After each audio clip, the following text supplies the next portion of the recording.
Hey guys! Welcome back to my YouTube channel. So for today's video is magre-review na naman tayo ng panibagong product. So matagal-tagal tayo naka-upload sa YouTube kasi yun nga, busy.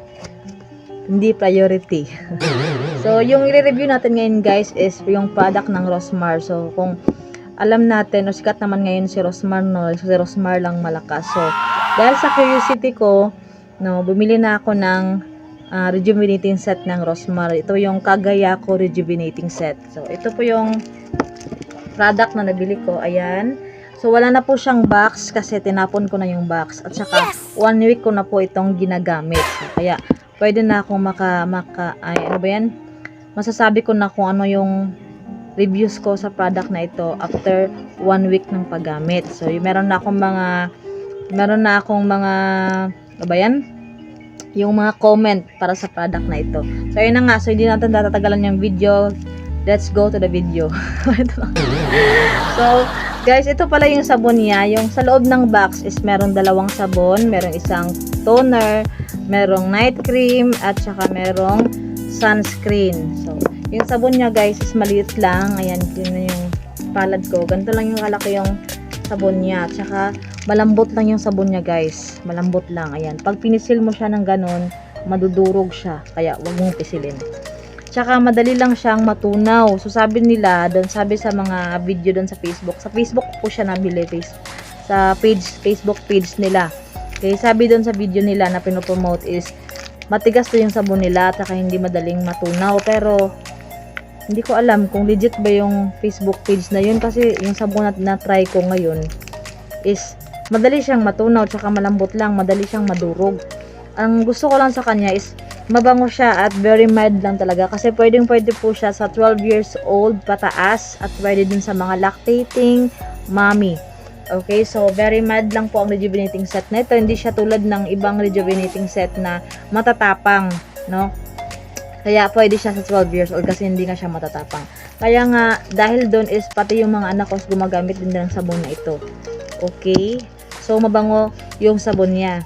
At ito naman yung night cream nila. So, may puno naman yung product sa loob. Puno.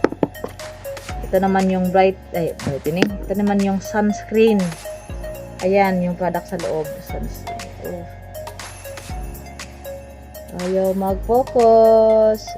Ayan. So, puno din po yung product sa loob. Tsaka, amoy condense lahat ng product nila. Itong night cream, ito yung sunscreen, amoy condense. So, ito naman yung toner nila. Ang ayaw ko lang sa toner nila kasi may leak siya. So, ito. Buksan natin. So, tingnan nyo, meron siyang liki ba? Kung sa Bisaya, liki. Kung sa Tagalog, para siyang, hindi ko alam sa Tagalog ng liki. Yung parang na-broke yung ano niya ba? Na-broken yung, ito yung bottle niya, toner bottle. May broke siya. May broke. So, sabi dito guys is rejuvenating toner, 24 hours rejuvenating toner helps to dry out pimples and rejuvenates the skin to make it smoother and glowing. So, hindi ko masasabi talaga kung meron bang pagbabago sa mukha ko after 1 week ng paggamit kasi parang hindi ko alam kung meron bang pagbabago. Pero hindi na, meron din pa rin ako ditong ano, yan o, parang may mga pimples. Ano nyo naman yung mukha natin guys. So, ayan. So, sabi dito, yung direction for you, direction sa paggamit is para lang, katulad lang ng ibang rejuvenating set, katulad lang din ng ibang toner na, syempre, kailangan natin ng bulak, no? Tapos, dun ilagay yung product, tapos ipapahid mo pa, upward direction, pag ganun, para yung mukha daw natin is, hindi siya maglaylay ng ganun, parang matanda. Ayan, so, ito na yung toner nila. Ito yung sunscreen, ito yung night cream, at ito yung sabon. Dalawa yung sabon, pero yung isang sabon is natunaw na, kaya binuksan ko na ang pangalawang sabon. So, ang masasabi ko lang talaga sa kanya is very mild nga po yung rejuvenating set ng Rosmar, kasi wala kang mararamdaman na hapde. Hindi gaya ng dating nagamit ko yung Dr. Alvin na rejuvenating set. Sobrang hapdi nun. Tsaka meron talagang feeling na nangyayari sa mukha ko dati.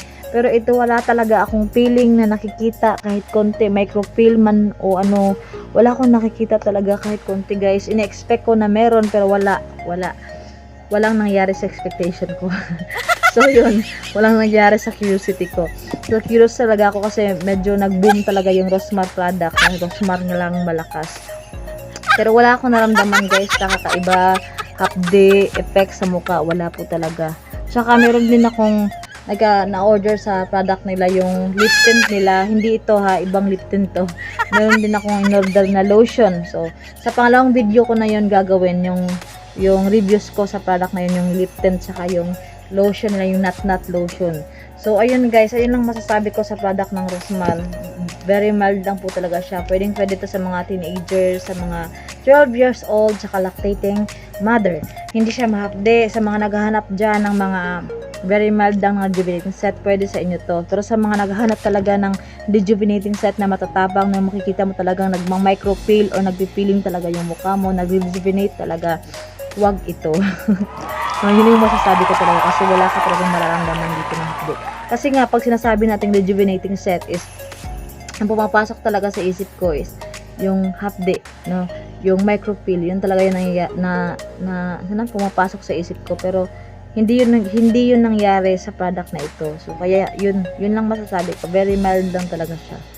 So yun lang guys ang masasabi ko sa product na ito.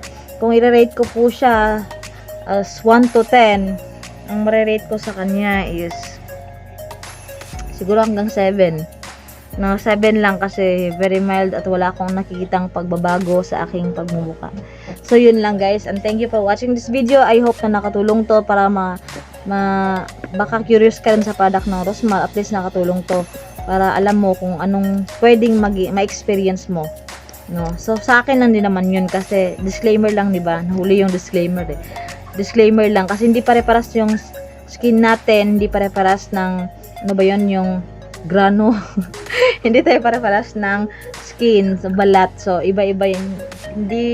Hindi ibig sabihin na ganito yung effect sa akin is ganito yung magiging effect din sa inyo. So depende po yun. So yun lang po, and thank you for watching this video, and I hope you will watch the next video.